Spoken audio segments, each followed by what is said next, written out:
В 2011 году в Ульяновской области появилась Федерация флорбола, и с тех пор этот вид спорта в регионе активно продвигается. Команда Ульяновска принимает третий тур чемпионата России среди мужских команд высшей лиги на позиции одного из лидеров игр сезона 22-23. Солнечный Орел – это орел-могильник, экологический герб Ульяновской области. Команда выбрала это название, и под единым названием все играют.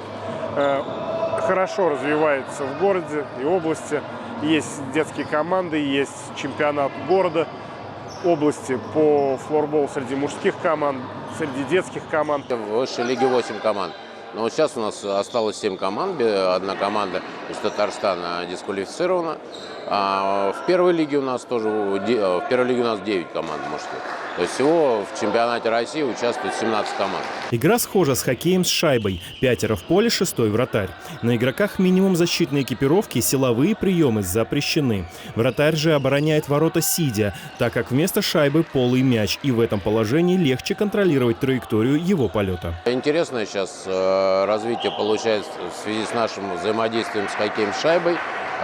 КХЛ вводит, континентальная хоккейная лига вводит в школу такую программу, как «Хоккейный уголок», и поставляет в некоторые школы уже в этом году и в прошлом начались поставки флорбольного оборудования. Игра активная и зрелищная, способствующая физическому развитию детей. Интересен вид спорта и взрослым, чему свидетельствуют значительные успехи.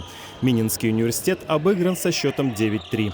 А у Ветлуги в ходе ожесточенной борьбы ульяновцы вырвали победу со счетом 7-4. Хотя первая игра тура сильно не задалась. Проиграли Омской Сибири со счетом 4-9. Мы хотели победить Сибирь, потому что знали, что четвертый тур будет в Омске, а там нам предстоит играть с Помором и с Нижегородцем. Это очень сильные команды. Хотели по максимуму набрать очков здесь, чтобы немного облегчить себе работу в Омске. Но, к сожалению, не получилось. Финальные игры пройдут в конце мая. Орлы по очкам в общем зачете на 2-м месте. И их ожидает тяжелая борьба за лидерские позиции. Я думаю, что рассчитывать мы будем все-таки на медали. Пока не знаю, из какого металла. Будем готовиться к играм с Техником, с Нижегородцем, с Помором. То есть нам при лучших раскладах надо все равно выигрывать все эти команды, чтобы взять медали. Победа хотя бы над одним из этих соперников гарантирует ульяновцам место на пьедестале. Но чтобы подняться выше бронзы, придется постараться. Александр Злобин, Максим Архипов, Репортер 73.